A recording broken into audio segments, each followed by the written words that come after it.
मैं आज के पॉडकास्ट को लेकर बहुत ज़्यादा एक्साइटेड हूँ। क्यों? क्योंकि हेल्थ इंश्योरेंस एक बहुत ही ज़रूरी पार्ट है हम सब की लाइफ का। हेल्थ इंश्योरेंस जनरली क्या होता है, पेरेंट्स के साथ में बच्चे का 25 के एज तक कवर होता है। मैं तो यहाँ तक देखा हूँ लोगों को जो घर बेच के भी लोग इलाज कराते हैं। 10 लाख की पॉलिसी का जो प्रीमियम है, सिर्फ प्रीमियम डबल करिए, आपका कवर 1 करोड़ का होगा। आपके हिसाब से हेल्थ इंश्योरेंस क्यों ज़रूरी है? 30 साल का सेविंग 30 दिन में खत्म हो गया है, तो ऐसे बड़े बड़े बिल भी हमने देखे। हेल्थ इंश्योरेंस किस उम्र में ज़रूरी है? इसका कोई उम्र नहीं है। किडनी स्टोन्स वगैरह होने लग जाती है और वो आपके हेल्थ इंश्योरेंस में कवर नहीं होगा अगर आपने जल्दी नहीं लिया। जल्दी लेना चाहिए, 28-30 में नहीं लेना चाहिए। जैसे ही आप काम स्टार्ट करते हैं उसी टाइम पे लेना चाहिए। आपके हिसाब से कितना कवर मुझे लेना चाहिए अगर मैं अभी यंगस्टर हूँ? आजकल किसी भी आदमी को पॉलिसी कम से कम 1 करोड़ का तो लेना ही चाहिए। बड़ी पॉलिसी सस्ती है, छोटी पॉलिसी महंगी है। उसके पीछे रीजन मैं बताना चाहूंगा। इसके लिए पॉलिसी महंगी है।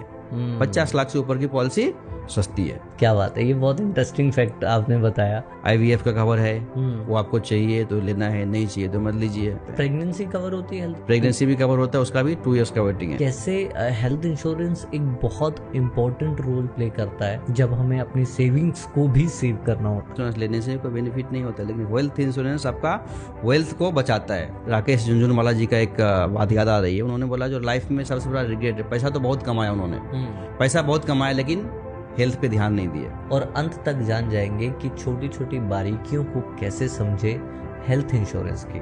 और इन्हीं सभी टॉपिक पर बात करने के लिए आज हमारे साथ हैं बहुत ही स्पेशल गेस्ट शशिनाथ ठाकुर जी, जिनका एक्सपीरियंस 20 साल से भी ज़्यादा है। सर वेलकम है हमारे पॉडकास्ट में। Thank you sir.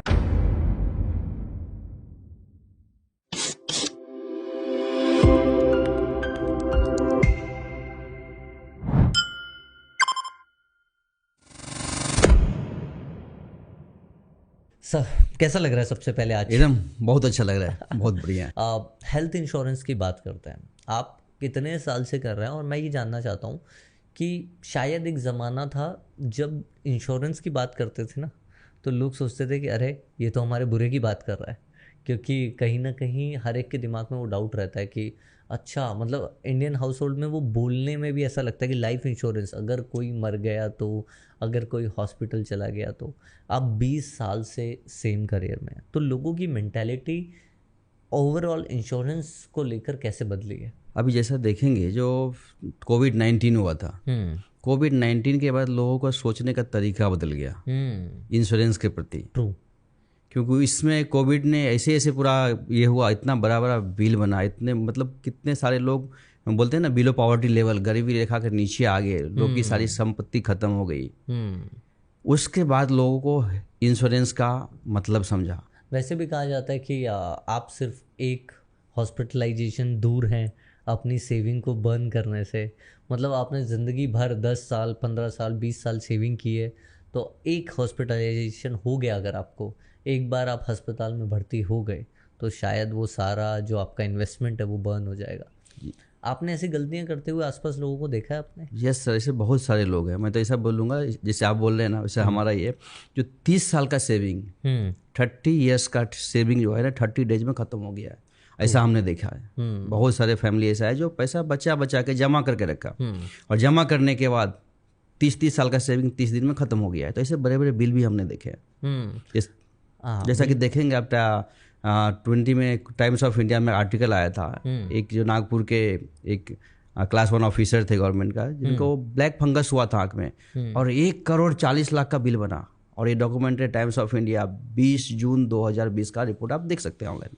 आपके हिसाब से हेल्थ इंश्योरेंस क्यों ज़रूरी है? मतलब एक आदमी को ऐसा लगता है आजकल तो आयुष्मान योजना आ गई है, फिर उसके बाद जैसे मेरे फादर आर्मी में हैं, तो उनको ऐसा लगता था कि आर्मी में कुछ ना कुछ लेवल का कवर तो मिलता ही है, 5 लाख 10 लाख का। तो according to you health insurance ज़रूरी क्यों है? पहले इस पे बात कर लेते हैं, क्योंकि बहुत सारे लोगों को लगता है कि करा लेंगे, हो जाएगा, देखेंगे, हम तो हेल्दी, हमें क्या ज़रूरत है। तो उसके बारे में बताइए थोड़ा। हेल्थ इंश्योरेंस ज़रूरी इसलिए है कि कब क्या होगा किसी को पता नहीं। देखिए, एक बार आप जो है लाइफ इंश्योरेंस बाद में ले सकते हैं। लाइफ इंश्योरेंस क्या होता है, आपका एक टाइम पूरा होने पे पैसा मिलेगा, या आदमी के डेथ के बाद पैसा मिलता है। लेकिन हेल्थ इंश्योरेंस ऐसा है ना, जो लोग साल में कई बार एडमिट होते हैं, कई बार बीमार पड़ते हैं, मौसम चेंज होता है तो बीमार पड़ते हैं। इसमें क्या होता है, आपका सारा सेविंग खत्म हो जाता है, बचाया हुआ पैसा खत्म हो जाता है। इसलिए सबसे पहले हेल्थ इंश्योरेंस होना चाहिए। आपने अपने करियर में मेडिकल कॉस्ट तो, क्योंकि आप लोगों को हेल्प करते हैं हेल्थ इंश्योरेंस लेने में भी, शायद बाद में भी रिडीम जब वो करते होंगे या उनको कोई प्रॉब्लम आती होगी तो उसमें भी आप ज़रूर हेल्प करते होंगे। तो क्या एक ऐसी चीज़ है जो आप समझते हैं कि मेडिकल कॉस्ट आजकल बढ़ रही है हर साल 5% 10% से? आज से 20 साल पहले क्या मेडिकल कॉस्ट थी एक नॉर्मल आदमी की हॉस्पिटलाइजेशन की, और आज क्या लग रही है? क्योंकि आप डे एंड डे नाइट ऐसे लोगों के साथ डील कर रहे हैं, तो थोड़ा लोगों को रियलिटी चेक दीजिए। हम देखेंगे ना, आज से 20 साल पहले जो है ना, लोग 1 लाख का इंश्योरेंस लेते थे। 20 साल पहले 20 साल पहले 1 लाख का इंश्योरेंस लिए तो बोलते श्रीमंत है, श्रीमंत आदमी है। उस टाइम पे 25,000 50,000 का समय श्योर बिकता था। समय श्योर मतलब 25,000 50,000 की पॉलिसी बिकती थी। आज देखेंगे 1 लाख तो एक दिन में खत्म हो जाता है। ट्रू। आज जो है ना, लोगों को 1 करोड़ का इंश्योरेंस भी कम पड़ता है। ये डिपेंड करता है आपका स्टैंडर्ड ऑफ लिविंग कैसा है, आप कहाँ रहते हैं, उस हिसाब से आपका हेल्थ इंश्योरेंस लेना चाहिए। क्योंकि देखेंगे ना, कोविड में कोई ये नहीं था, मतलब कोई इलाज नहीं था। कोई आदमी 10,000 में ठीक हो गए, किसी को 10 लाख लगा, किसी को 50 लाख लगा। आपने ये बोला कि जगह के हिसाब से भी मैटर करता है वो, मतलब इसका क्या मतलब है कि हमें, अगर हम शहर में हैं तो हमें कम कवर लेना चाहिए या ज़्यादा कवर लेना चाहिए, और गांव में है तो हमें कम कवर लेना चाहिए, ऐसा कुछ? नहीं, ये डिपेंड करता है आपके सोसाइटी के ऊपर। जैसे आप हैं, आप कल चल के भगवान न करे अगर बीमार पड़ते हैं तो आपके पास में जो छोटे नर्सिंग होम है उसमें जाएंगे, या कि बीएमसी का हॉस्पिटल है, एनएमएमसी का हॉस्पिटल उसमें जाएंगे, या आप जाएंगे जो बड़े एक प्राइवेट अच्छा हॉस्पिटल है उसमें जाएंगे। तो देखिए, एक ही चीज़ का जो है ना, एक छोटे से नर्सिंग होम में वो 1 लाख में हो जाएगा, बड़े नर्सिंग होम जाएंगे वो 2 लाख लगेगा, अच्छे हॉस्पिटल में उसी का 4 लाख लगता है। तो आपका जो स्टैंडर्ड ऑफ लिविंग है, आप कहाँ इलाज कराना चाहते हैं, आप कहाँ पे एडमिट होंगे, आपके जो रिलेटिव लोग हैं, फ्रेंड आएंगे देखने के लिए, उस समय में कैसा आपको फील होगा, तो उस हिसाब से आपका कवर रखना चाहिए। अच्छा, तो कुछ लोग इस टाइप से भी कवर रखते हैं कि अच्छा मैं बीमार हो गया तो मुझे लोग देखने आएंगे तो बोलेंगे इतना सस्ते अस्पताल में रुके हो, तो वो ऐसा भी कराते हैं? यस, डिपेंड होता है ना सर, क्या बोलेंगे लोग, पैसा किस लिए कमा रहे हैं आप। आपका हॉस्पिटल ऐसा होना चाहिए जो आपको अच्छा ट्रीटमेंट मिले, बगल में आओ तो वाओ फीलिंग होना चाहिए, ना कि जाएंगे हॉस्पिटल में, गवर्नमेंट हॉस्पिटल में, तो वहाँ बाजू वाले का इसका वास आ रहा है, इसका ये आ रहा है, ऐसा सब बहुत सारे मैटर है। ट्रू। क्या आपको लगता है कि जो आजकल लाइफस्टाइल चेंजेस हो रहे हैं, क्या जैसे जिन लोगों का आप हेल्थ इंश्योरेंस पहले भी 20 साल से बेच रहे हैं, पर क्या ऐसा है कि अभी लोग ज़्यादा रिडीम करने लगे हैं हेल्थ इंश्योरेंस को, अभी ज़्यादा हॉस्पिटलाइजेशन होने लगी है, ऐसा कुछ हो रहा है? क्या करेंगे, पहले जो ये था खर्चे कम थे, हॉस्पिटल का बिल कम बनता था, छोटा मोटा बिल होता था तो लोग कर लेते थे।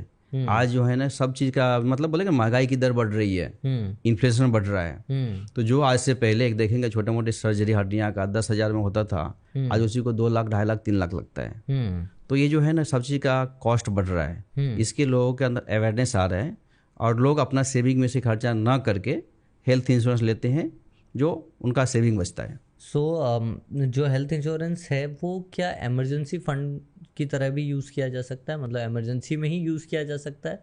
क्योंकि बहुत सारे लोगों को ये डाउट होता है कि हेल्थ इंश्योरेंस तो तभी काम आएगा जब हम हॉस्पिटलाइज हो जाएंगे। क्या ऐसे हेल्थ इंश्योरेंस भी है जो उससे पहले सर्दी जुकाम बुखार भी कवर करते हैं, या जैसे नॉर्मली कोई छोटी सी चोट लग गई तो उसके लिए भी कवर होता है? यस, आजकल जो है ना, सारी कंपनियां उसको बोलते हैं डे केयर है। छोटी मोटी चोट लगी, आप जाते हैं 1-2 घंटे में निकल के आ जाएंगे आप, तो वो भी कवर करता है। दूसरा है आजकल होम केयर ट्रीटमेंट बोलते हैं। ओके। उसमें क्या होता है, अगर सर्दी जुकाम का बुखार आया तो कंपनी के टोल फ्री नंबर होता है, उसका होम केयर का नंबर दिया गया, उस पर कॉल करेंगे, डॉक्टर आपके घर पे आते हैं, आपको हॉस्पिटलाइज होने की जरूरत नहीं है, आपके घर पे आके आपका चेकअप करते हैं, और आपके डिजीज के हिसाब से आप वो मेडिसिन देते हैं और घर पे ठीक होते हैं। तो आजकल सब कुछ कवर है, यहाँ तक कि ओपीडी भी मिलता है आजकल। ओपीडी में क्या है कि जैसे जो विजिट करते हैं हम ओपीडी में, और उसका जो खर्चा होता है वो भी मिलता है। तो इसमें जो हमें बोनस मिलता है हेल्थ इंश्योरेंस में, नो रिडीम बोनस शायद बोलते हैं उसको। यस, नो क्लेम बोनस बोलते हैं। तो क्या वो बोनस मिलता है कि वो बोनस मिलता है? वो बोनस मिलता है। इससे आपके बोनस पे कोई इफेक्ट नहीं पड़ता है। डे केयर में जाते हैं तो क्लेम में आता है, लेकिन होम ट्रीटमेंट जो होता है उसमें आपका बोनस पे इफेक्ट नहीं पड़ता है। बोनस कब आपका ये होता है, जब आप हॉस्पिटलाइज होते हैं, जब आप एडमिट होते हैं, उसके बाद आपका उस साल का नो क्लेम बोनस नहीं मिलता है। मैं एक नॉर्मल इंडिविजुअल हूँ, पहली बात तो मुझे ये बताइए कि कब ज़रूरी हो जाता है कि मुझे अब हेल्थ इंश्योरेंस लेना चाहिए, किस उम्र में ज़रूरी है?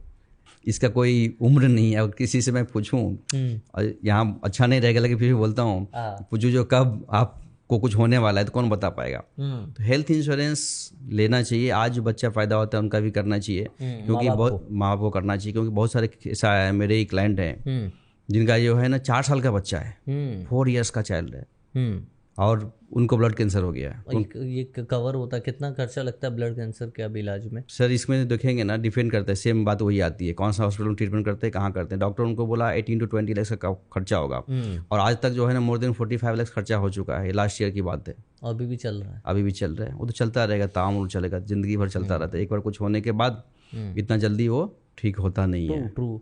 अब मुझे भी यही लगता है कि कहीं ना कहीं अभी मेरी सिस्टर है, उनके बच्चे बहुत बार एडमिट होते हैं, और छोटा बच्चा बता नहीं पाता कि उसको दर्द कहाँ पे है या उसको बीमारी क्या है, तो वो हॉस्पिटल में उसको हॉस्पिटलाइजेशन बहुत ज़्यादा दिनों के लिए करना पड़ता है, क्योंकि डॉक्टर एनालाइज करते रहते हैं कई दिन तक तो क्या हुआ है, या बहुत सारे टेस्ट करवाने पड़ते हैं, क्योंकि वो बच्चा खुद नहीं बता सकता कि मुझे ये प्रॉब्लम हो रही है।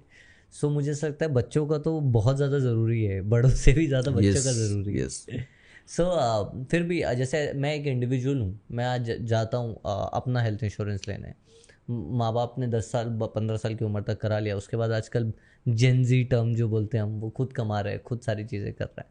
तो उन लोगों को किस टाइप की चीज़ें ध्यान में रखनी चाहिए? पहली बात, किस उम्र में आके, इस उम्र से पहले तो आप प्रेफर करते हैं कि हेल्थ इंश्योरेंस ले ही लेना चाहिए? हेल्थ इंश्योरेंस जनरली क्या होता है, पेरेंट्स के साथ में बच्चे का 25 के एज तक कवर होता है। अगर जैसे आपकी शादी हो गई या आपके बच्चे हैं, आपने आपका और आपके वाइफ का पॉलिसी लिया, वाइफ हस्बैंड का 25 साल से पहले, हाँ, तो क्या होता है, जो आपके जो बच्चे होते हैं वो मैटरनिटी कवर होता है आजकल, डिलीवरी के बाद बच्चा होता है, बच्चा का ऐड होकर लिए, तो आपके बच्चे आपके साथ 25 के एज तक रहते हैं। उसके बाद उनका तो ऑटोमेटिक अलग हो जाता है, करना ही पड़ता है। लेकिन मेरा सजेशन ये रहेगा, जिनके बच्चे 18 एंड अबव हो गए हैं, जो मेजर हो गए, उनको उस टाइम पे उनका अलग इंडिविजुअल पॉलिसी करके देना चाहिए, अलग लेना चाहिए। आपने बताया कि 25 साल के बाद बहुत ज़्यादा ज़रूरी है, पर उससे पहले भी कराना ही चाहिए, क्योंकि अगर आप 20 साल की उम्र में भी कहीं ट्रिप पे गए या बाकी चीज़ें हुई तो वो भी चीज़ें हो जाती हैं। पर 25 साल ही क्यों? 25 साल पे करना चाहिए, मैंने ऐसा नहीं बोला। मैं ये बोला जो 25 साल के एज तक बच्चे पेरेंट्स के साथ में रहते हैं, हाँ, तो उसके बाद उनका कवर होता है। जैसे आपने पॉलिसी, सपोज मैंने पॉलिसी लिया, मैं पॉलिसी लिया, मेरा 2 लड़का है, फर्स्ट टाइम जब पॉलिसी लिया तो मैं, मेरी वाइफ, मेरे दोनों बच्चे साथ में थे। जैसे मेरा बड़ा बेटा 18 का हुआ, मैंने क्या किया, उसका पॉलिसी अलग कर दिया। क्यों? क्योंकि देखिए 4 लोग हैं, 4 लोग में 1 करोड़ का कवर था, जो कि आज की डेट में पूरा नहीं है। तो बच्चा अलग हो गया, बच्चा आज खुद कॉलेज जा रहा है, खुद ड्राइविंग कर रहा है, बाहर यहाँ घूम रहा है, पिकनिक पे जा रहा है, तो उनका 1 करोड़ का अलग से पॉलिसी कर दिया। ओके। तो सबसे मेरा ये रहेगा, जो जैसे आपका बच्चे मेजर होते हैं, आपके बच्चे मेजर होने के बाद उनका अलग पॉलिसी करिए, क्योंकि आज जो है ना बड़ा समय से भी कम पड़ता है, 1 करोड़ भी कम पड़ता है। और अलग इसलिए भी करना चाहिए, कल उनकी शादी होगी, उनकी फैमिली होगी, तो शादी का उनकी स्पाउस जो है, उनके स्पाउस उनके साथ में आ जाएंगे, फिर उनके बच्चे होगा। तो जैसे बच्चा मेजर होता है, मेजर होने के बाद हर एक माँ बाप को क्या करना चाहिए, उसका पॉलिसी अलग करना चाहिए। एक तो जब मैंने हेल्थ इंश्योरेंस कराया था, ये चीज़ मैंने सुनी थी कि वेटिंग पीरियड है, वो क्या होता है? वेटिंग पीरियड क्या होता है, जो IRDA का रूल है वेटिंग पीरियड। कंपनी का, हेल्थ इंश्योरेंस की जो कंपनी है ना, उसका मोटो क्या है, उसका पर्पस क्या है, जो हर एक आदमी को, हर एक जरूरतमंद को पैसा मिलना चाहिए, कवर मिलना चाहिए। इसके लिए वेटिंग पीरियड रखा गया है। अगर वेटिंग पीरियड नहीं रहेगा तो क्या होगा, जब किसी भी आदमी को कोई तकलीफ होगा, कोई बीमारी आ गई या टेस्ट करने के उनको मालूम पड़ा ये हमको होने वाला है, हो रहा है, फिर जाके पॉलिसी लेंगे। और जब पॉलिसी लेंगे, आप पैसा कितना भरेंगे, 25,000 50,000, छोटी पॉलिसी का 15,000 20,000 में मिलता है। आप 20,000 25,000 भरेंगे और कंपनी वहां पे आपको 5 लाख 10 लाख 50 लाख देगा, तो कंपनी कितना दिन चलेगा, ये बताइए। और कंपनी जब नहीं चलेगा तो फिर बाकी जो जरूरतमंद है उनको पैसा कैसे मिलेगा? इसके लिए IRDA ने क्या किया है, वेटिंग पीरियड रखा है कई बीमारियों का। यस, कई बीमारी का जो वेटिंग पीरियड रखा है। जैसे क्या होता है, देखिए मैं थोड़ा इसको विस्तार में बताना चाहूँगा। जैसे कैटरेक हो गया, कैटरेक, हाँ, जैसे उसको बोलते हैं मोतियाबिंद, हिंदी बोलते हैं मोतियाबिंद। ये अचानक नहीं होते हैं लोगों को, पहले से रहते हैं, लोगों को मालूम नहीं पड़ता है। तो कैटरेक हो गया, हर्निया है, जॉइंट पेन है, किडनी स्टोन है, हाँ, दांत का तो ये तो कॉस्मेटिक में आता है, हाँ, वो उसका अलग चीज़ है। यस, तो ये सारी चीज़ का वेटिंग रखा है। जैसे एनी टाइप ऑफ स्टोन, किसी भी तरह की पत्थरी जो होता है, पत्थर होता है, वो क्या होता है, डेवलप होता है धीरे धीरे, लोगों को मालूम नहीं पड़ता है।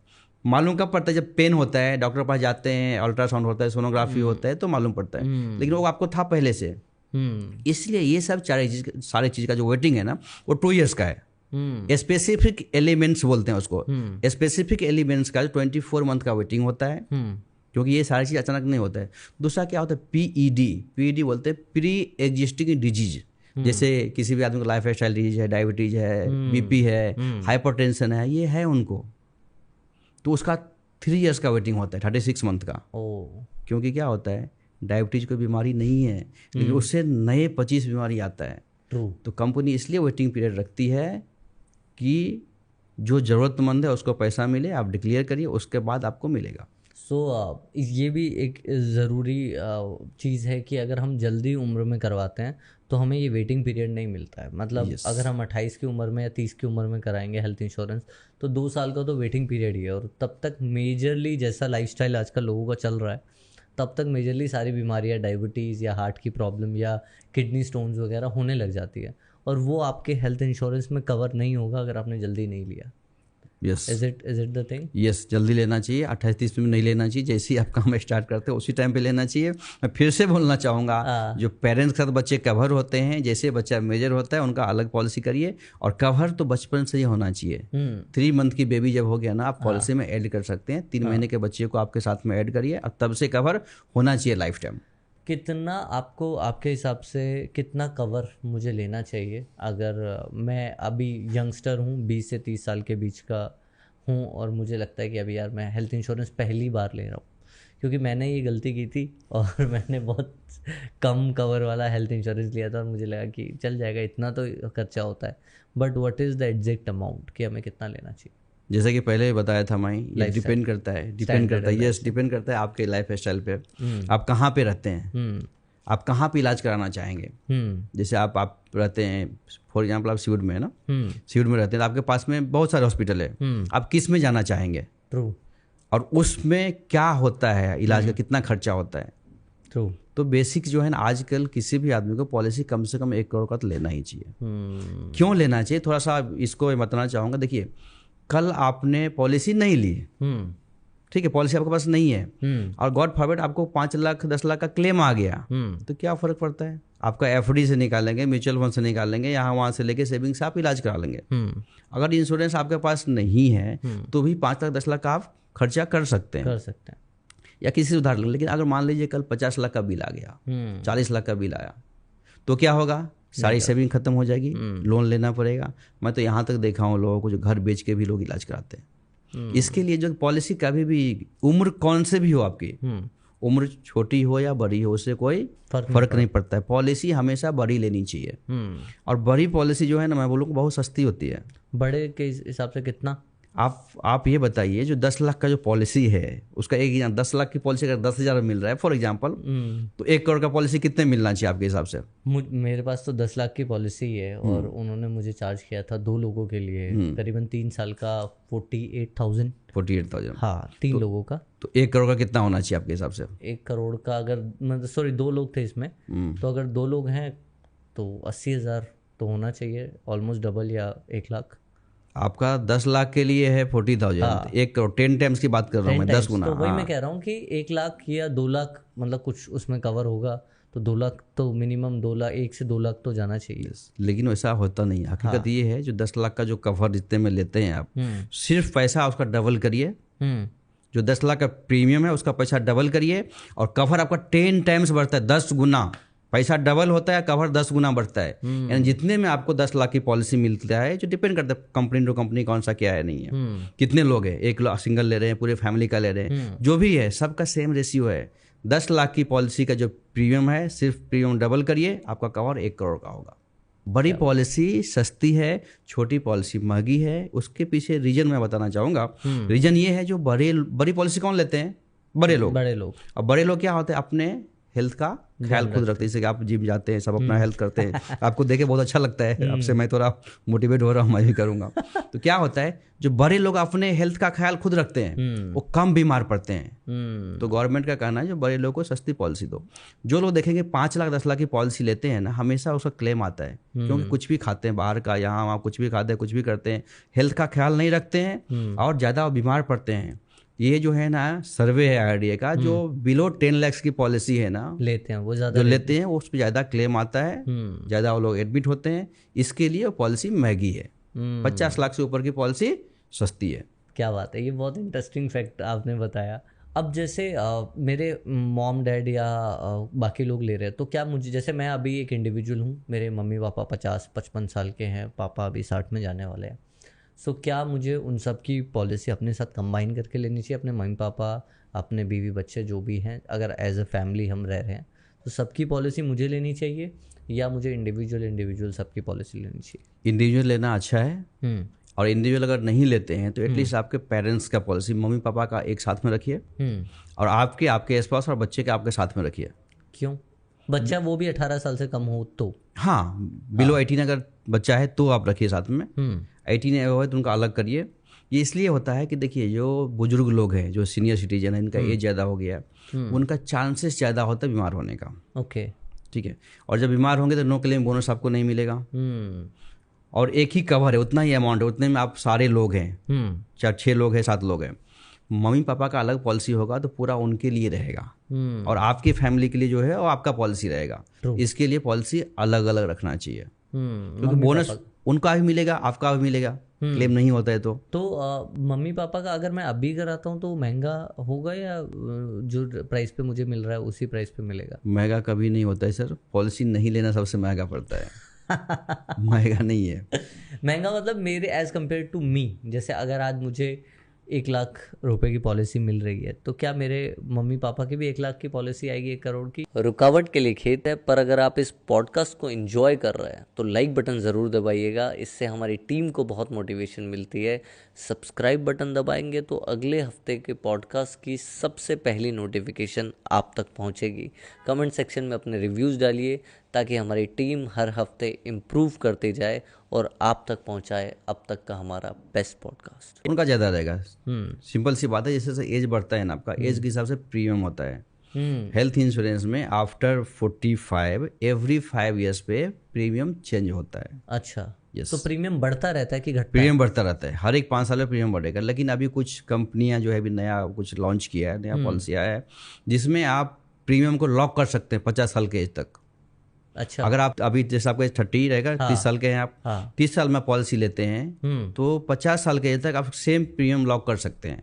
ऐसे बहुत सारे फीचर्स वाले पॉलिसी आई है मार्केट में। जैसे कि मैंने ये भी सुना है, correct me if I am wrong, कि बहुत सारे लोग बोलते हैं कि अगर मैं 20 साल की उम्र से रेगुलरली अपनी पॉलिसी को रिन्यू करवा रहा हूँ, मैंने गैप नहीं दिया है, तो भी प्रीमियम कम रहता है या मुझे बाकी बेनिफिट मिलते हैं, ऐसा कुछ है? नहीं, पहले क्या था, जो 20 साल से लेते हैं ना, कोई आदमी मतलब 0 to 35 ईयर्स तक सेम प्रीमियम था। अभी भी है बहुत सारी कंपनी में। बच्चा आज जो है ना 0 ईयर्स का है या 35 साल का कोई आदमी है, उनके लिए सेम प्रीमियम है। 36 to 45 एक प्रीमियम होता है। प्रीमियम मतलब जो कॉस्ट देते जो हैं, कॉस्ट होता है, कॉस्ट को प्रीमियम बोलते हैं। जितना हाँ। पैसा आप भरते हैं उसको प्रीमियम बोलते हैं। 30 साल से 45 साल तक सेम कॉस्ट होता है।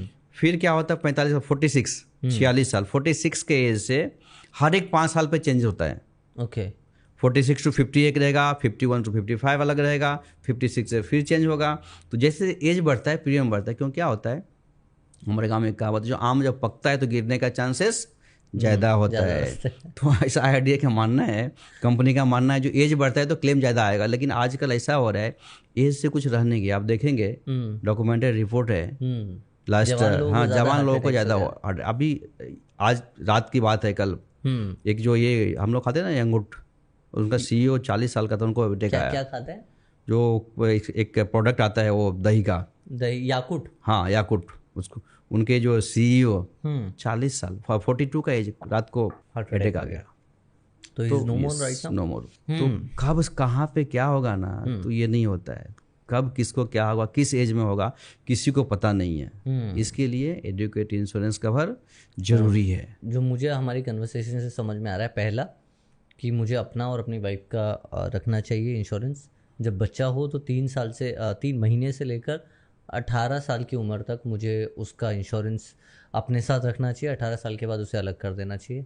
माँ बाप अगर हैं और उनका इंश्योरेंस नहीं है तो उनका क्लेम कभी अपने साथ नहीं रखना चाहिए। एज अ फैमिली मुझे उनका क्लेम या उनका प्रीमियम या उनका इंश्योरेंस, हेल्थ इंश्योरेंस हमेशा अलग रखना चाहिए। इज़ इट प्रीमियम वगैरह पे या क्लेम पे कोई फ़र्क पड़ता है अगर मैं अल्कोहलिक हूँ या मैं स्मोकर हूँ या कुछ और चीज़ मैं कर रहा हूँ, उससे मेरे क्लेम पे या हेल्थ इंश्योरेंस पे फर्क पड़ता है? हेल्थ इंश्योरेंस पे वो फर्क नहीं पड़ता है, वो लाइफ इंश्योरेंस में होता है।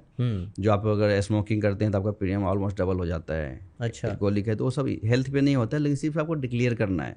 अगर डिक्लेयर नहीं किया और मुझे अल्कोहल से रिलेटेड कोई भी प्रॉब्लम आई तो मुझे प्रॉब्लम आएगी क्लेम? नहीं, इसमें हेल्थ में नहीं आता है प्रॉब्लम। हेल्थ में प्रॉब्लम नहीं आता है, लाइफ इंश्योरेंस में होता है। लेकिन डिक्लेयर करेंगे तो मालूम पड़ेगा, उस हिसाब से आपका चेकअप होगा। चेकअप करके मालूम पड़ेगा कितना क्या है नहीं है। क्योंकि क्या होता है, देखिए, एक दिन एल्कोहल लेने से किसी का किडनी खराब नहीं होता है। ट्रू। एक दिन पीने से किसी का लीवर खराब नहीं होता है। वो रेगुलर लेते रहते हैं, बाद में जाके प्रॉब्लम होता है। एक दिन स्मोकिंग करने से किसी को कैंसर नहीं होता है। तो ये डिपेंड करता है, आप लिखेंगे जो कितने साल से ले रहे हैं और कितनी मात्रा में ले रहे हैं। तो कंपनी का उस टाइम पे ट्यूबलाइट जलता है, फिर देखता है कैसा क्या है नहीं है। तो अगर उनको लगा तो आपका हेल्थ चेकअप किया जाएगा, फिर वो हिसाब से ये होगा। बहुत सारे लोगों को डे केयर नहीं पता है कि डे केयर क्या है या फिर नो क्लेम बोनस क्या है। बाकी चीज़ों के बारे में बात करते हैं कि क्या अगर मैं एक हेल्थ इंश्योरेंस ढूंढ रहा हूँ जो कि मुझे 1 करोड़ रुपए का चाहिए, मैं कोई 25 साल का इंसान हूँ, तो मैं किस तरीके से क्या क्या चीज़ें मुझे देखनी चाहिए जो कवर हों उसके अंदर, या कंपनी ऑप्शनल रखती है? कई लोग कॉस्ट कटिंग के लिए उन चीज़ों को मिस आउट कर देते हैं। कॉस्ट कटिंग नहीं करना चाहिए उसमें। पॉलिसी में सारा बेनिफिट लेना चाहिए, देखना चाहिए आपको जो प्री पोस्ट हॉस्पिटलाइजेशन कितना कवर है आपका।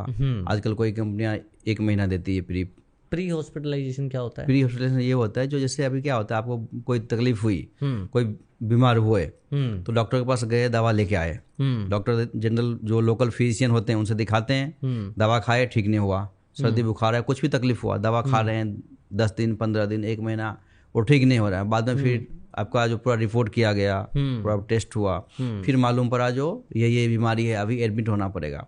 तो एडमिट होने से पहले जो भी खर्चा होता है उसको प्री हॉस्पिटलाइजेशन बोलते हैं। डॉक्टर का फीस, मेडिसिन, रिपोर्ट निकाले, टेस्ट हुआ, चेकअप हुआ, वो सब पूरा प्री में आता है। और पोस्ट क्या होता है, जो आप एडमिट होने के बाद जब डिस्चार्ज होते हैं, तो डिस्चार्ज के बाद आपका डॉक्टर का चेकिंग होता है, फॉलोअप होता है। किसी आदमी को 2-3 महीना, 4 महीना तक मेडिसिन चलता है, फिजियोथेरेपी होती है। तो पोस्ट ये जो है ना, प्री और पोस्ट आपको चेक करना है। तो ये होता है या ऑप्शनल होता है? ये नहीं, ये होता है, लेकिन किसी कंपनी में जो प्री 1 महीना होता है, पोस्ट 1 महीना 2 महीना होता है। आज बहुत सारे कंपनियां ऐसा आ गया है तो प्री भी जो है ना 60 डेज होता है, पोस्ट 180 डेज होता है, यानी अगले 6 महीने तक का कवर मिलता है। तो ये आपको चेक करना है। ऑर्गन डोनर है, ऑर्गन डोनर आपको चेक करना है। आजकल जो है ना मॉडर्न ट्रीटमेंट लोगों को पता नहीं है। आप जाएंगे तो मॉडर्न ट्रीटमेंट होता है, बिना चीर फाड़ किए हुए सर्जरी होती है ना। इसको बोलते हैं, ये सब आपके इसमें कवर है कि नहीं? तो मॉडर्न ट्रीटमेंट कई हेल्थ इंश्योरेंस में कवर नहीं होता नहीं होता है कि अगर आपको चीर फाड़ नहीं हुई है तो वो क्लेम नहीं देंगे, ऐसा नहीं। वो सर्जरी करवा नहीं सकते हैं। चीर फाड़ मतलब क्या है? मॉडर्न ट्रीटमेंट मतलब वो सर्जरी आप उससे नहीं कर सकते। बेसिक तरीके से ही जाना पड़ेगा आपको। अच्छा, मॉडर्न ट्रीटमेंट नहीं करा सकते हैं। अच्छा, ऐसे बहुत पॉलिसी में होता है, तो वो कवर होना चाहिए। वो कवर होना चाहिए। ऑर्गन डोनर कवर होना चाहिए। ऑर्गन डोनर मतलब ऑर्गन लेने का कॉस्ट या सब कुछ कॉस्ट? ऑर्गन डोनर लेने का कॉस्ट नहीं होता है। देखिए, ऑर्गन तो आपके पहचान वाले ही देंगे। हाँ। जो डोनर होते हैं ना, डोनर को भी एडमिट करना पड़ता है और उनका भी सर्जरी होता है। फिर उनका जो है ना कि वहाँ लिवर या किडनी जो भी लेते हैं वो लेके आपको दिया जाता है, ट्रांसप्लांट करेंगे। यस। तो उनका जो कॉस्ट आता है, उनके जो खर्चे आते हैं, वो आपको इसमें कवर है कि नहीं, ये देखना है। उसके बाद क्या, रिस्टोरेशन। हाँ, वो क्या होता है रिस्टोरेशन, जो जैसे आपकी 1 करोड़ की पॉलिसी है, कोई मेजर इवेंट हो गया, मेजर प्रॉब्लम हो गया, पूरा पैसा खत्म हो गया, तो फिर से आप वो पॉलिसी में पैसा आ रहा है कि नहीं, रिस्टोर हो रहा है कि नहीं। रिस्टोरेशन मतलब 1 करोड़ के लिए 80 लाख का खर्चा हो गया, तो जब तक अब 1 साल की पॉलिसी है तो 20 लाख ही बचे उसमें, तो रिस्टोर होना चाहिए। रिस्टोर होना चाहिए। ओके। तो बहुत सारी कंपनियां ऐसा दे रही है जो अनलिमिटेड रिस्टोरेशन है। अनलिमिटेड मतलब आप जो है 1 करोड़ का जो पॉलिसी है तो 1 करोड़ 1 करोड़ 1 करोड़ कई बार ले सकते हैं। 1 साल के अंदर भी ले सकते हैं आप। ओके। तो ये सारी चीज आपको चेक करना है। रिस्टोरेशन इज की एक बार एडमिट होते हैं एक बीमारी के लिए तो 1 करोड़ का ही खर्चा आना चाहिए। पर अगर उसी साल में किसी और बीमारी के लिए हम एडमिट होते हैं तो भी फिर से 1 करोड़ रुपए देंगे ये, पर उस बीमारी के लिए नहीं देंगे। सेम बीमारी के लिए भी आज बहुत सारे कंपनियां ऐसा है जो सेम बीमारी के लिए भी बार बार आपको देगा, अनलिमिटेड टाइम देगा, ऐसी पॉलिसी है। अच्छा, ऐसी पॉलिसीज हैं। यस। पर क्या ये बहुत प्रीमियम पॉलिसी है, बहुत थोड़ा सा नॉमिनल होता है कॉस्ट। क्या होता है बोलते हैं जो जैसे बोला ना, ये डिपेंड करता है आपके एडवाइजर के ऊपर, वो आपको क्या बताते हैं क्या नहीं बताते। कॉस्ट ज़्यादा नहीं होते सर, कॉस्ट मैटर नहीं करते। थोड़ा सा देखिए, थोड़ा सा प्रीमियम भर के आप ये सारा बेनिफिट ले सकते हैं। पहली चीज़ है कि प्री हॉस्पिटलाइजेशन कवर होना चाहिए। यस, हॉस्पिटलाइजेशन तो कवर होता ही है 90%, 99% हेल्थ इंश्योरेंस में। पोस्ट भी होना चाहिए कम से कम 180 डेज का। यस, ताकि अगर आप उसके बाद भी बार बार फॉलोअप ले रहे हैं, चेकअप करवा रहे हैं, दवाइयाँ ले रहे हैं, तो वो भी कवर रहे। डे केयर होता क्या, पहले हमारे ऑडियंस को आप बताइए। डे केयर ये होता है जो जिसके लिए आपको 24 आवर्स एडमिट होने की जरूरत नहीं है। यानी आप जाते हैं, डॉक्टर 1-2 घंटे में ट्रीटमेंट करके आपको छोड़ देते हैं, उसको डे केयर बोलते हैं। जस्ट लाइक जैसे कैटरेक्ट का ऑपरेशन होता है, कैटरेक्ट आपका 2 घंटे में छोड़ देते हैं, पूरा दिन रहने की जरूरत नहीं है। किसी का छोटा मोटा एक्सीडेंट हो गया, डॉक्टर के पास जाते हैं, डॉक्टर 2-4 स्टिच लगा देता है, टाके लगा के छोड़ दिए। तो ये सारा चीज़ आता है ना, इसका बहुत लंबी लिस्ट है, वो सब डे केयर में आता है। तो वो सब कवर होता है डे केयर में। नो क्लेम बोनस मिलता है, वो कितना मिलता है और कैसे मिलता है, क्या होता है? ये डिपेंड करता है जो कंपनी टू कंपनी और प्रोडक्ट टू प्रोडक्ट। इसमें जो है ना आजकल अब ये नया निकला है, उसमें क्या होता है जो अनलिमिटेड है, अनलिमिटेड, कोई कैपिंग नहीं है। एक टाइम पे होता था जब पुरानी कंपनी पॉलिसी गवर्नमेंट का, जो 10% नो क्लेम बोनस मिलता था। किसी में 100% मिलता है, किसी में 25% मिलता है। लेकिन बहुत सारी कंपनी ऐसा है जो अनलिमिटेड है। एक कैपिंग बोल रहे हैं अब, कैपिंग क्या है? क्योंकि मैंने रूम कैपिंग करके भी कुछ सुना, या पॉलिसी कैपिंग जो होता है वो क्या, कैपिंग से क्या कैपिंग मतलब? ये होता है जैसे आप पॉलिसी लेते हैं, बहुत सारी कंपनियां में ऐसा है, जैसे आपका 5 लाख का पॉलिसी है तो रूम रेंट 1% मिलेगा, उसको बोलते हैं कैपिंग। यानी आप किसी भी हॉस्पिटल में जब एडमिट होते हैं तो 5 लाख की पॉलिसी में आपको 5,000 का रूम रेंट मिलेगा। आईसीयू पर डे 5,000 रुपये रेंट होना चाहिए। यस, उससे ज़्यादा में जाते हैं तो आपको भरना है, और आप जब पे करेंगे सारे खर्चे उसी हिसाब से होता है। डॉक्टर का फीस, सर्जरी का कॉस्ट तो आपको वो कंपनी से मिलता नहीं है। तो यूजुअली ये प्रॉब्लम होती है, आप हेल्थ इंश्योरेंस लेके रखते हैं पर जैसे रूम कैपिंग 5,000 की करवा ली, उसमें वो एसेंशियल्स कवर नहीं किए, पोस्ट या प्री थोड़े कम दिन के लिए कर लिया, तो कई कंपनियां क्लेम तो देती हैं पर ये सारी चीज़ें छोड़ देती हैं। जैसे आपको पता भी नहीं चलेगा जब तक आप हॉस्पिटलाइजेशन नहीं होंगे। पर जैसे ही आप हॉस्पिटल में जाएंगे और वहाँ पे पहले तो वो प्री कवर नहीं करेंगे, फिर वो पोस्ट कम दिन के लिए कवर करेंगे, फिर वो आपके रूम का अगर 10,000 5,000 से ऊपर है, या मतलब जितने का पॉलिसी लिए, जो पॉलिसी है तो 10,000 का है, 1 करोड़ की पॉलिसी है तो करीबन 1 लाख का होगा। तो उस हिसाब से अगर वो नहीं है तो उसका अपर कॉस्ट, पूरी कॉस्ट देनी पड़ेगी, या जो 5,000 से ऊपर कॉस्ट होगा? नहीं, उसी हिसाब से सारा कॉस्ट होता है। रूम रेंट के हिसाब से आपका डॉक्टर का फीस भी हो जाता है, मेडिसिन का होता है, सर्जरी का होता है। इसके लिए छोटा पॉलिसी नहीं लेना चाहिए। 25 लाख से अबव की जो पॉलिसी है आज के डेट में ऑलमोस्ट सारी कंपनियां ये दिया, कोई कैपिंग नहीं होता है। ये कैपिंग सब बिलो 25 लाख की पॉलिसी में होता है। अच्छा, तो जो भी पॉलिसी लेना चाहिए उसके ऊपर लेना चाहिए। और फिर मैं आऊँगा एक बात वहाँ पे, जो आप नो क्लेम बोनस, ये सारे चीज़ें बताने वाला कैसा है आपके सामने, आपका एडवाइजर कैसा है, उसके ऊपर डिपेंड करता है। तो वो सब देख के आपको ये करना चाहिए। ठीक है, नो क्लेम बोनस की बात हम कर रहे थे कि कितना बोनस मिलता है और कितना डिपेंड करता है कंपनी टू कंपनी। कुछ कंपनियां हैं जो 100% देती है, या सपोज आपका 1 करोड़ का पॉलिसी है तो 2 करोड़ तक देगा। कुछ कंपनियां 150% अगले साल वो 2 करोड़ हो जाएगा अपने आप, सेम प्रीमियम में। अच्छा, सेम प्रीमियम। कुछ कंपनी ऐसा है, कुछ कंपनी 25% देता है एवरी ईयर, कुछ 50% देता है। तो कितना लेना चाहिए? 100% वाला ही लेना चाहिए? अभी तो सर ऐसा है ना, जो अनलिमिटेड वाला है पॉलिसी, अनलिमिटेड लेना चाहिए।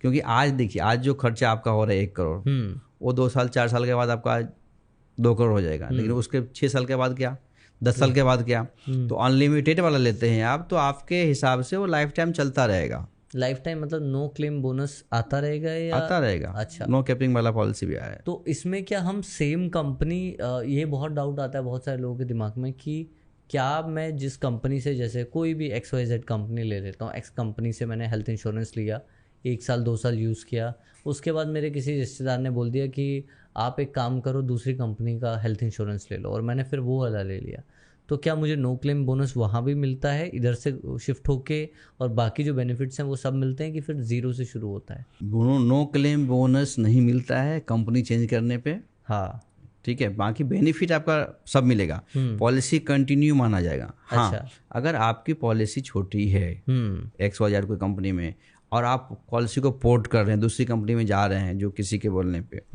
तो वहाँ इससे ज़्यादा अगर समय से ले रहे हैं तो ठीक है, तो लेना चाहिए। सपोज आपकी 10 लाख की पॉलिसी है और नो क्लेम बोनस हो के 20 लाख का हो गया, लेकिन दूसरी कंपनी में 50 लाख का पॉलिसी ले रहे हैं, 25 लाख का पॉलिसी ले रहे हैं, 1 करोड़ का पॉलिसी ले रहे हैं, तो ये बोनस का कोई वैल्यू ही नहीं होता है। लेकिन अगर सेम पॉलिसी लेते हैं, सेम 10 लाख का यहाँ भी है और 10 लाख आप यहाँ भी लेने जा रहे हैं, तो नहीं करना चाहिए, नुकसान होता है आपका, यहाँ का बोनस ट्रांसफर नहीं होता है। जो आपने बोला कि नो क्लेम बोनस नहीं मिलता है, अगर वो नो क्लेम बोनस जो अनलिमिटेड बोल रहे हैं आप, तो अनलिमिटेड से क्या मतलब है, कितना? अनलिमिटेड से ये है ना, जैसे अभी आप 30 साल के हैं, हाँ, अभी आप पॉलिसी ले लिया अनलिमिटेड बोनस वाला, हाँ, तो ये आपका जो पॉलिसी आज आपने लिया 1 करोड़ का पॉलिसी, क्लेम आपका नहीं आता है, क्लेम आपका नहीं आता है, तो उसमें जो है एवरी ईयर बढ़ते जाएगा, बढ़ते बढ़ते आपका पॉलिसी 10 करोड़ 15 करोड़ 20 करोड़ का भी होगा। तो हर साल कुछ अनलिमिटेड का मतलब है कुछ परसेंट रेगुलरली बढ़ता रहेगा। यस, उसमें डिपेंड करता है जो आप कितना प्रीमियम पे करते हैं और कितने बोनस वाला चाहिए। 100% एवरी ईयर बढ़ने वाला चाहिए, 50% चाहिए, 25% वाला चाहिए। उसमें आजकल इतना अच्छा फैसिलिटी आ गया, एड ऑन, हमको ये चाहिए तो इसका प्रीमियम भरेंगे, ये चाहिए तो इसका भरेंगे, ये नहीं चाहिए तो इसका नहीं भरेंगे।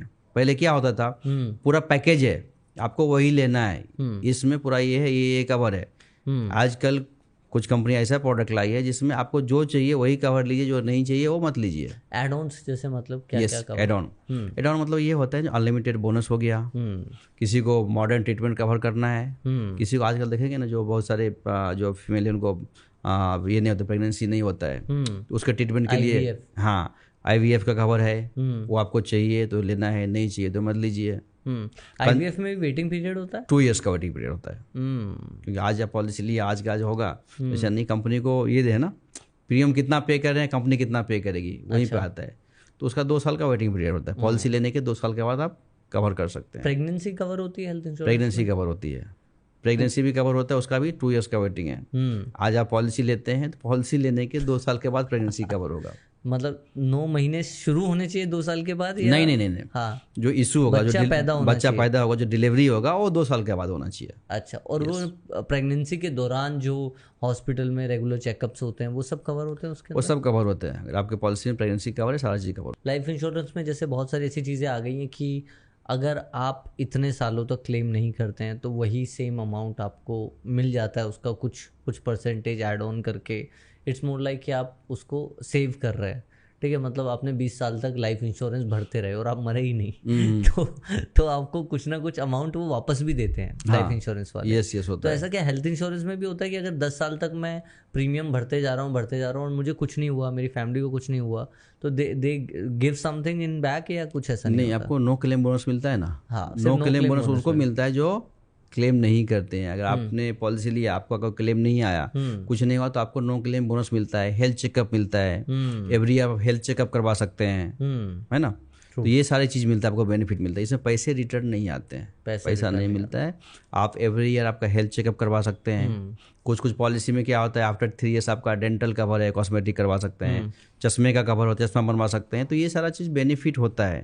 तो यही सारा चीज़ जानकारी लेने के लिए आपके पास एडवाइजर अच्छा होना चाहिए। आजकल बहुत ज़्यादा चल गया कैशलेस इंश्योरेंस या कैशलेस ट्रांजेक्शन्स। सो क्या हेल्थ इंश्योरेंस में जब कैशलेस बोलते हैं तो उसका मतलब क्या होता है?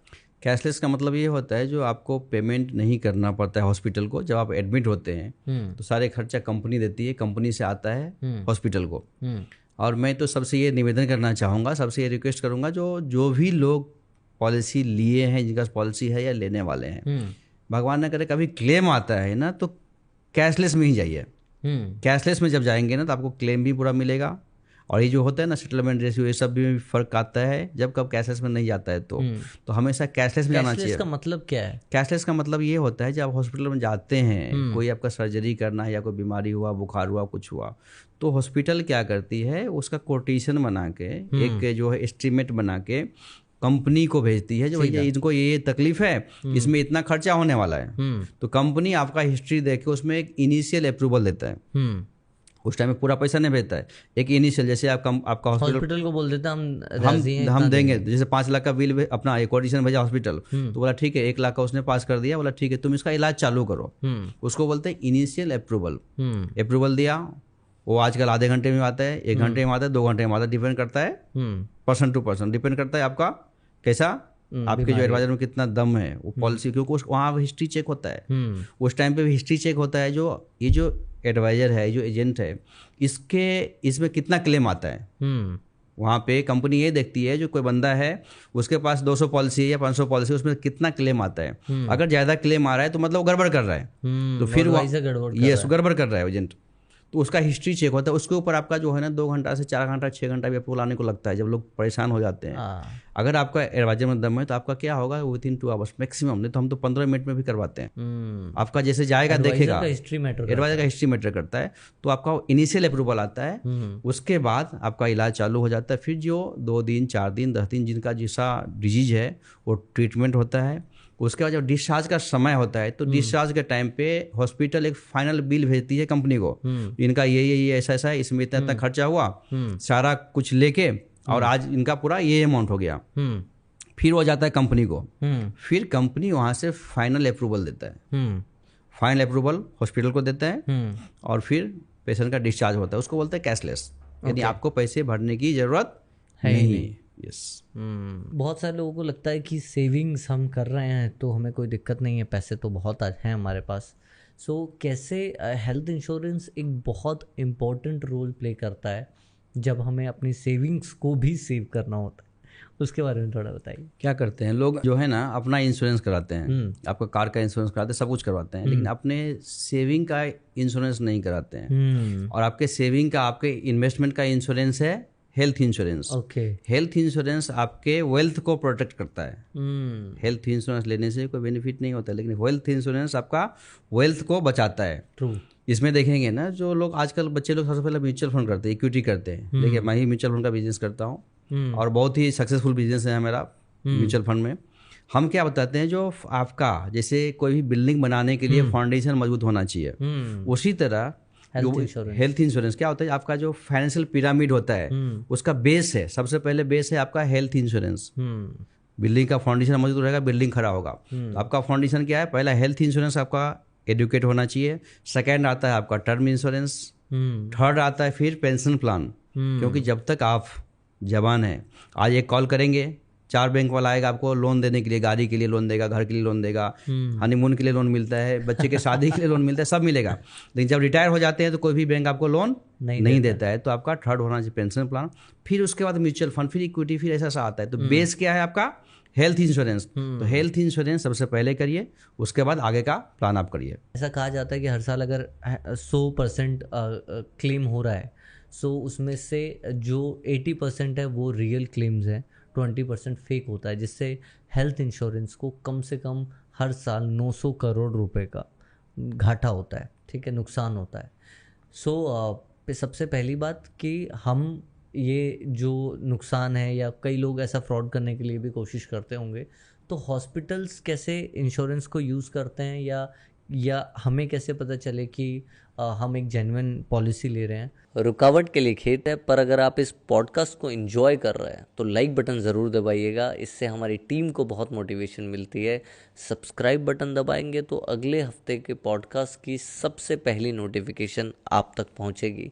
कमेंट सेक्शन में अपने रिव्यूज़ डालिए ताकि हमारी टीम हर हफ्ते इम्प्रूव करती जाए और आप तक पहुंचाए अब तक का हमारा बेस्ट पॉडकास्ट। स्कैम के बारे में करेंगे, इसके लिए, इसको रोकने के लिए आपको क्या करना चाहिए, हेल्थ इंश्योरेंस लेने के बाद आपको कैशलेस में जाना चाहिए। कैशलेस में जाना चाहिए। कैशलेस में जाना क्या होता है, जो कैशलेस ट्रीटमेंट जब लेते हैं ना तो सामने कंपनी में जाता है, और कंपनी के पास भी डॉक्टर होते हैं। वो डॉक्टर वहाँ पे देखते हैं जो क्या डिजीज है, क्या मेडिसिन दिया जा रहा है, क्या तकलीफ है, कितना खर्चा होगा, वो जो अप्रूवल देते हैं उसी बेस पे देते हैं। तो जब आप कैशलेस में जाएंगे तो ये स्कैम ये होगा नहीं, कोई तकलीफ नहीं होगी। अगर कैशलेस नहीं होता तो कैसे स्कैम होता है, जैसे कि अब मैंने पॉलिसी ले रखी है और अब कैशलेस नहीं है वो, ठीक है, तो फिर कैसे स्कैम हो क्या सकता होता है, कैशलेस नहीं है तो मालूम पड़ता है जो इनके पास पॉलिसी है 1 करोड़ की, तो अगर आपका जो 25 लाख में होने वाला है 50 लाख में, उसको भी ज़्यादा बिल बनाया जाएगा और आपको पता नहीं है ना। क्यों, देखिए डॉक्टर आपके पहचान के नहीं है। अगर आपके डॉक्टर आपके पहचान वाले हैं, आपके जो पड़ोसी हैं, आपके जो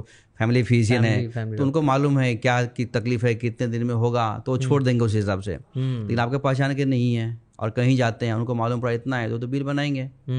और ये चीज़ ऐसा है, इसके ऊपर कोई रेगुलेटरी नहीं है, किसी को पता नहीं कैसा क्या होता है, किसमें कितना खर्चा होता है, कितना खर्चा आ रहा है। इसके लिए जब आप कैशलेस में जाते हैं ना, तो आपका पहचान का डॉक्टर होना जरूरी नहीं है। वहाँ पे कंपनी के डॉक्टर बैठे हैं वो देखने के लिए जो किस में कितना बिल बनता है, तो कितना आता है। कंपनी के लोग बैठे हैं, जैसे मैंने सपोज स्टार हेल्थ का हेल्थ इंश्योरेंस ले लिया, तो अगर वो कंपनी के लोग हॉस्पिटल में बैठे रहते हैं और जैसे ही वो क्लेम मारते हैं तो वो देख लेते हैं कि इस बीमारी का इतना खर्चा है या नहीं है, वो उन्हें बोल देंगे उसी टाइम पे। यस, हॉस्पिटल में नहीं होते हैं बैठे, तो उनके जो ऑफिस वहाँ होते हैं, लेकिन यहाँ से कोटेशन भेजा जाता है। अच्छा, हॉस्पिटल जो है ना, वो भेजता है ये तकलीफ है, बीमारी, इसमें इतना खर्चा आएगा। तो वहाँ जो बैठे डॉक्टर उसको देखते हैं और फिर उस हिसाब से देते हैं। फिर क्या होता है, कभी कभी यहाँ हॉस्पिटल वाले जो है ना ज़्यादा बिल भेजा, तो वहाँ से फिर होता नहीं, इसमें इतना नहीं इतना आएगा। तो इस डिस्कशन में कभी कभी टाइम लगता है, फिर वो उस हिसाब से होता है। आपका पैसा बचता है, आपका पैसा जो है ना आपके लिए रहता है। कई लोग सोचते हैं कि मेरा 1 करोड़ का क्लेम है, तो मैं अगर 25 का क्या 50 बना दे, मुझे थोड़ी भरना है। पर एक्चुअल में वो आपका 1 करोड़ के मेन अमाउंट से भी तो कम हो रहा है। कम हो रहा है ना। कल कुछ भगवान ने कुछ मेजर प्रॉब्लम हो गया, बड़ी तकलीफ हो गई, फिर क्या करेंगे? ट्रू, आपका पैसा कम हो गया ना, अगले क्लेम में कम अमाउंट मिलेगा आपको। इसके लिए पैसा हमारे जेब से जाता है, किसी की जेब से जाता है, उसको फर्क नहीं पड़ता। आपको ये देखना है जो सही है वही होना चाहिए। और ये सही कब होगा? जब आप कैशलेस में जाएंगे। फेक इंश्योरेंस कंपनीज भी होती हैं जो बहुत ऐसा लालच लोगों को देती हैं कि इतने में इतना ज़्यादा क्लेम मिल जाएगा या कैसे। आपने बहुत ज़्यादा बात किया कि आपका एडवाइज़र अच्छा होना चाहिए, एडवाइज़र अच्छा होना चाहिए। दोनों चीज़ों पे मैं बात करूँगा। पहला कि कैसे मैं पहचानूँ कि ये कंपनी फ़ेक है, या मुझे फ़ेक कंपनियों से कैसे मैं बच सकता हूँ इंश्योरेंस में, क्योंकि हर एक इंसान के शहर में या आसपास या पहचान में एडवाइज़र्स अवेलेबल नहीं है। अगर वो हिंदुस्तान के किसी गांव से है तो शायद वो ऑनलाइन जाके पॉलिसी ले रहा है और उसको उस पॉलिसी का तब तक नहीं पता चलेगा जब तक वो क्लेम नहीं करेगा। तो शायद हो सकता है कि वो 1 साल तक यूज़ कर ले, उसको पता ही नहीं है कि, और वो फिर रीयूज़ करे जा रहा है 3 साल से, पर क्लेम नहीं कर रहा है। तो कैसे पता करे वो कि देखिए, जो भी कंपनियां हैं आजकल IRDA के अंदर रजिस्टर्ड है। इंश्योरेंस रेगुलेटरी डेवलपमेंट अथॉरिटी होती है, एक बॉडी, जैसे RBI होता है बैंक के लिए, सेबी होता है म्यूचुअल फंड के लिए, वैसे IRDA रजिस्टर होनी चाहिए आपकी कंपनी। होती है ये सब पूरा। आपको सिर्फ ये देखना है जो आपको एडवाइजर, और जिसको जिस गांव में लोग बैठे हैं, कहीं भी हैं, नहीं मालूम पड़ते हैं, तो गूगल पे सर्च करिए आप, तो मिलेगा। शशिनाथ ठाकुर नाम है मेरा, गूगल पे सर्च करिए शशिनाथ ठाकुर, तो आपको सब मिलेगा। देखिए, मैं हूँ यहाँ पे, मेरा एक ऑफिस नेरुल में है जो कि 20 साल से है, एक उल्वे में ब्रांच है, एक चंडीगढ़ में मेरा ऑफिस है, एक दुबई में ब्रांच है। तो ये सब है पूरा। मैं हूँ दरभंगा से। तो दुनिया के किसी भी कोने में बैठे हैं, शशिनाथ ठाकुर डालिए गूगल पे, मेरा सारा इन्फॉर्मेशन मिलेगा आपको। अगर अभी एग्जिस्टिंगली मैं किसी से काम कर रहा हूँ, ठीक है, कोई एडवाइज़र हैं, पर कैसे रेड फ्लैग्स पता कैसे चलता है कि ये एडवाइज़र सही है कि नहीं? एडवाइज़र से बात करिए आप, बात करके बोलिए मेरे को ये तकलीफ़ है, इसको नहीं बताते हैं, या बताना चाहिए नहीं करना चाहिए। फिर देखिए, अगर वो बोलता नहीं बताओ तो समझ जाइए सही नहीं है। पहले चीज़ वो सच्चाई छुपाने के लिए सच्चाई छुपाने के लिए जो लोग बोलते हैं आपको, जो लोग बोले उनके साथ काम नहीं करना चाहिए। क्योंकि सच्चाई जब बताते हैं तो कभी कभी क्या होता है, पॉलिसी नहीं मिलती है।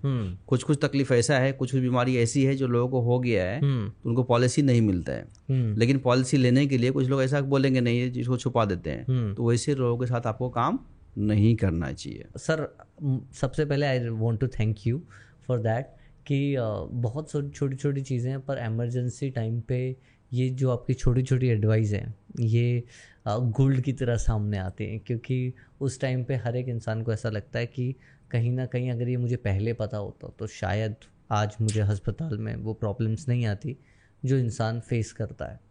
और ये मुझे तब पता चला जब रिसेंटली मेरी वाइफ का पाँव में फ्रैक्चर हुआ, और सिर्फ एक पाँव की मोच के लिए, एक पाँव की उंगली के लिए मुझे 2.5 लाख रुपए खर्चने पड़े। तब मुझे समझ में आया कि नहीं, हेल्थ इंश्योरेंस कितना ज़रूरी है।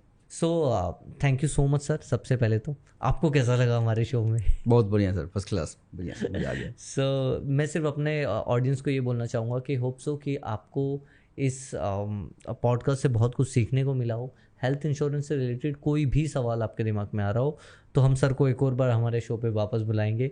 तो नीचे कमेंट सेक्शन में आप अपने हेल्थ इंश्योरेंस से रिलेटेड सारे सवाल डाल सकते हैं, या आपका एक्सपीरियंस क्या रहा अपनी हेल्थ इंश्योरेंस एजेंट के साथ या कंपनी के साथ, वो भी ज़रूर शेयर कीजिएगा। सर हमारी ऑडियंस के लिए कोई मैसेज देना चाहते हैं तो इस कैमरे में देख के आप दे सकते हैं। जैसा कि आप लोग इतना सुने हैं, आज आपको अपने हेल्थ पे ध्यान देना चाहिए। आज देखेंगे जो लाइफ स्टाइल डिजीज बहुत सारा बढ़ रही है। आज यूएस में देखेंगे जो वहाँ पे लोग अल्ट्रा प्रोसेस फूड खाते हैं, इसलिए सबसे ज़्यादा कैंसर का केस यूएस में आता है। और उसी तरह आज इंडिया में चालू हो गया है, इंडिया में भी चालू हो गया है, जो यहाँ भी लोग अल्ट्रा प्रोसेस फूड खा रहे हैं। तो बहुत सारे देखेंगे कैंसर, यहाँ कैंसर वहाँ कैंसर, कैंसर का बहुत सारा ये हो रहा है। तो आप सब लोगों से रिक्वेस्ट है, अपने स्वास्थ्य पे ध्यान दीजिए, अपने हेल्थ पे ध्यान दीजिए, और उसके लिए जो सही चीज़ है वो करिए, खाइए। हमको यहाँ पे जो है राकेश झुनझुनवाला जी का एक बात याद आ रही है। उन्होंने बोला जो लाइफ में सबसे बड़ा रिग्रेट है, पैसा तो बहुत कमाया उन्होंने, पैसा बहुत कमाया लेकिन हेल्थ पे ध्यान नहीं दिए। ठीक है, देखिए पैसा आप कभी भी कमा सकते हैं, कम ज़्यादा होते रहेगा, लेकिन एक बार आपका हेल्थ गया तो दोबारा वापस नहीं आएगा। इसके लिए अपने हेल्थ पे ध्यान दीजिए, सेहत सबसे बड़ा धन है। सो इसी नोट के साथ हम ये पॉडकास्ट ख़त्म करते हैं। होप सो कि सर आपको भी मज़ा आया हो। सिर्फ अपने ऑडियंस के साथ बोलना चाहूँगा, ऐसे बहुत सारे इंटरेस्टिंग पॉडकास्ट जिसमें आप बहुत कुछ सीख सकते हैं, अपनी जीत को डिस्कवर कर सकते हैं। तो देखते रहिए डिस्कवर ये जीत। सब्सक्राइब कीजिए, लाइक बटन दबाइए। जब आप कमेंट करते हैं, लाइक करते हैं, सब्सक्राइब करते हैं तो हमें मोटिवेशन मिलती है, और जल्दी से जल्दी हमारी टीम आप तक नए पॉडकास्ट पहुंचाती रहेगी। शुक्रिया। जय हिंद, जय भारत, लव यू ऑल।